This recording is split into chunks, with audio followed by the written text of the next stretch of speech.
నమస్తే సార్ ఇప్పుడు LPG shortage అయితే చాలా వరకు మనకి ఇబ్బంది పెడుతూనే ఉంది. మరి హాస్టల్స్ పరిస్థితి ఏ విధంగా ఉందంటారు? మాకు ఇబ్బందికరంగానే ఉంది తల్లి. ఏమవుతుందంటే బ్లాక్లో పోయి 4,000 పెట్టి సిలిండర్ తీసుకొచ్చి ఈ మధ్యకాలంలో ఒక 4 సిలిండర్లు 4,000 లెక్కన తీసుకొచ్చి పెడుతున్నాం. తర్వాత కట్టెలు టన్ను 12,000 పెట్టి తీసుకొచ్చి ఇద్దరం కలిసి షేర్ చేసుకొని పొయ్యి ముట్టించి వాడుకుంటున్నాము. పిల్లవాళ్ళకి మటుకు ఇబ్బంది పెట్టలేదు.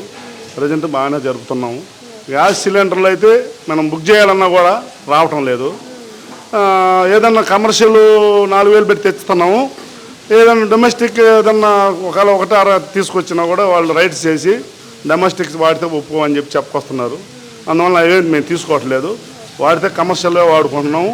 తప్పితే ఈ పొయ్యి ముట్టించి పిల్లలకు జరుపుకుంటాం. ఇదే విధంగా అలా కొనసాగుతూ ఉంటే మరి గ్యాస్ పరిస్థితి ఎలా ఉంటుందంటారు? మరి ఇదే కంటిన్యూ చేస్తారా? ఇంకా మరి పొయ్యి కట్ల పొయ్యి అంటే గిన్నెలు తోమడానికి కానీ అంతా కూడా డబుల్ ఖర్చు అవుతూ ఉంటుంది కదా.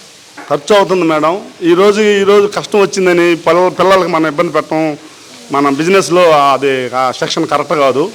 మ్యాక్సిమం మా శాయశక్తుల మ్యాక్సిమం ట్రై చేసి పెట్టడానికి అంగీకరిస్తున్నాము. పిల్లలు కూడా మాతో బాగానే ఆనందంగా షేర్ చేసుకుంటున్నారు. కేంద్ర ప్రభుత్వం ఎప్పటికైనా స్పందించి మరి ఇంకేదన్నా దీనికి పరిష్కారం ఆలోచించే అవకాశం ఉందంటారా? మోడీ గారు అంటాం గ్యాసు మినిమం ప్రాబ్లం లేదు, ప్రాబ్లం సాల్వ్ అయ్యిద్ది అని చెప్పుకొస్తున్నారు.